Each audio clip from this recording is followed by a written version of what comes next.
Today I want to talk about something I've experienced deeply, and I know so many of you have too in the audience. It's not the kind of burnout that ends in a dramatic breakdown or a sudden collapse. It's the kind that's sneaky and sneaks in quietly and stays. The burnout no one sees.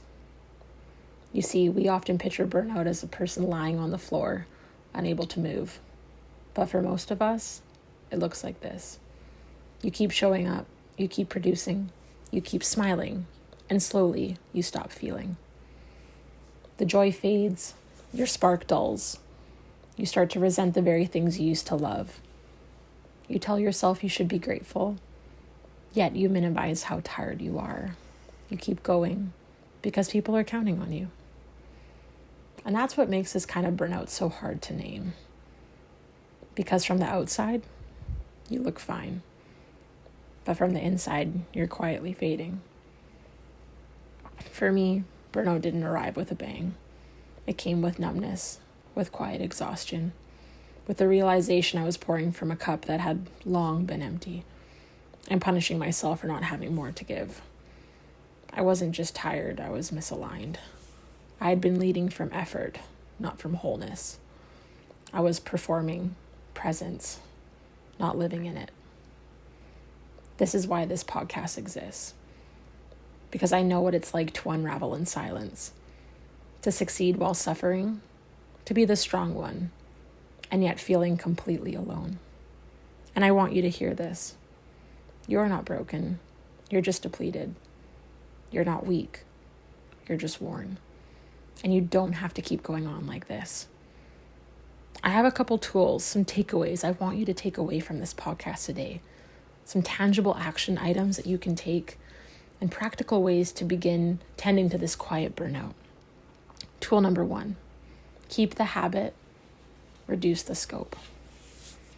I've been very grateful to have heard this particular tool from some incredible leaders that I look up to very dearly. One of them, James Clear, Atomic Habits, and a leader who happens to be quite close to me in my life that I will share a little bit more about in a future episode. And they talk about this. Often, we give up completely when we realize we can't do something perfectly. Instead, keep the habit, but reduce the size. Too tired to go for a run? Simply step outside for 5 minutes and breathe. Can't journal for 30 minutes? You're not alone. Write one sentence about how you feel. Burnout recovery starts with small wins, not big overhauls.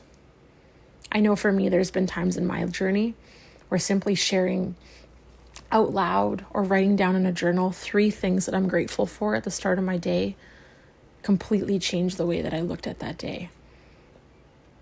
And everything starts to shift around us.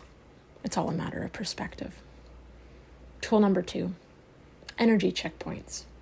Throughout your day, pause at 3 key moments, morning, midday, and evening, and ask, what do I need right now?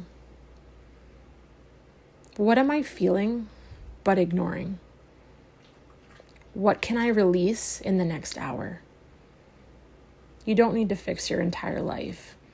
You just need to stay connected to yourself as you move through it. Burnout recovery, quite frankly, isn't a retreat. It's a return to yourself, to your needs, to your enoughness. I know we're just skimming the surface here, but in future weeks, we're going to dive into this. Next week, we're talking about something closely tied to this, performing strength while privately falling apart. It's one many of us know too well. Until then, take your seat. You don't have to earn it. You just have to show up as you are. See you soon.